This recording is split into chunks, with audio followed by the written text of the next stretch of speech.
Hello बच्चों, चलो शुरू करते हैं आज की कहानियाँ। आज मैं तुम्हें 2 कहानियाँ सुनाने जा रही हूँ। एक बार एक व्यक्ति सब्जी लेने गया। सब्जी की दुकान पर गत्ते पर अच्छी बात लिखी थी। लिखा था, मेरी माँ बहुत बीमार है, वे चल फिर नहीं सकती, मैं उसे अकेला नहीं छोड़ सकता। आप कृपया करके अपनी पसंद की सब्जी लें, तोलें और पैसे गत्ते के नीचे रख दें। व्यक्ति बहुत हैरान हुआ। उसने सब्जी ली, पैसे रख दिए। गत्ते के नीचे पहले ही 500, 100, 20 के नोट रखे हुए थे। वह अगले दिन गया, वही देखा। उस दिन वो रात को गया। रात को सब्जी वाला अपनी दुकान बंद कर रहा था। उसे देखकर बोला, बाबू साहब, सब्जी तो ख़त्म हो गई है, आपको कल आना होगा। इस पर वह व्यक्ति बोला, सब्जी तो मैं सुबह ले गया था, पर तुम मुझे एक बात बताओ, क्या इस तरीके से तुम्हें नुकसान नहीं होता? इस पर वह व्यक्ति बोला, नहीं साहब, कभी भी नहीं। यद्यपि लोग मेरी माँ के लिए फूल और दुआएं तक लिखकर चले जाते हैं, कुछ डॉक्टर अपना विजिटिंग कार्ड तक छोड़ के चले जाते हैं, जिससे मेरी माँ को बहुत अच्छा और सस्ता इलाज मिलता है।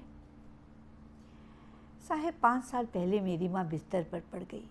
वह चल फिर नहीं सकती, घर में कोई उसकी देखरेख करने के लिए नहीं है।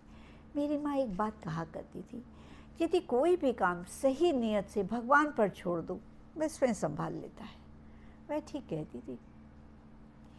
और दूसरी कहानी है डॉक्टर भास्कर की। डॉक्टर भास्कर को एक सेमिनार अटेंड करने के लिए जाना था। वहाँ उनका जिस बीमारी के वो विशेषज्ञ थे, उस पर उनका भाषण था। हवाई जहाज़ ने सही समय पर उड़ान भरी, पर रास्ते में मौसम खराब हो गया। बारिश बरसने लगी, बिजली कड़कने लगी, ओलावृष्टि शुरू हो गई। पायलट को आगे यात्रा करना नामुमकिन लगने लगा और उसने जहाज़ को लैंड करवा दिया। अब जहाज़ उतर गया तो डॉक्टर साहब बहुत परेशान हुए, पर अब कर भी क्या सकते थे। तभी उनके बगल में बैठे हुए व्यक्ति ने कहा कि डॉक्टर साहब, आपका गंतव्य स्थान यहाँ से ज़्यादा दूर नहीं है, आप चाहें तो टैक्सी पर जा सकते हैं। डॉक्टर ने टैक्सी ली और चल पड़े। मौसम बहुत ख़राब था, 20 कदम तक भी आगे देखना मुश्किल था, इसलिए ड्राइवर रास्ता भटक गया। उसने डॉक्टर साहब से कहा कि साहब, मैं तो रास्ता भटक गया हूँ। डॉक्टर ने कहा, अब क्या किया जा सकता है, ऐसा करो किसी सुरक्षित स्थान पर टैक्सी को ले लो। अब जो ड्राइवर था उसने देखा सामने एक घर में लाइट जल रही थी, उसने अपनी टैक्सी उस साइड ले ली। घर के अंदर गए। वे उस घर में एक बुढ़िया अपने पोते के साथ रहती थी।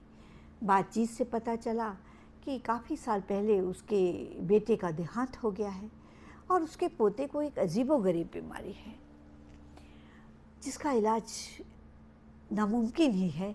सिर्फ एक डॉक्टर भास्कर जो हैं, वही इस बीमारी के विशेषज्ञ हैं। वह कहने लगी, मैं तो गरीब भी हूँ, इतना पैसा भी नहीं है और इतनी ताकत भी नहीं है कि मैं अपने पोते को वहाँ लेकर जाऊँ, पर मैं ईश्वर से रोज़ प्रार्थना करती हूँ कि किसी तरीके से डॉक्टर भास्कर को ही इधर भेज दें। डॉक्टर भास्कर हैरान हो गए, बोले, तुम्हारी प्रार्थना ईश्वर ने सुन ली है, मैं डॉक्टर भास्कर ही हूँ। बच्चों, ये दोनों कहानियाँ हमें ईश्वर पर अटूट विश्वास का सबूत देती हैं। कैसी लगी? अच्छी लगी? जल्द मिलूंगी नई कहानियों के साथ। Thank you.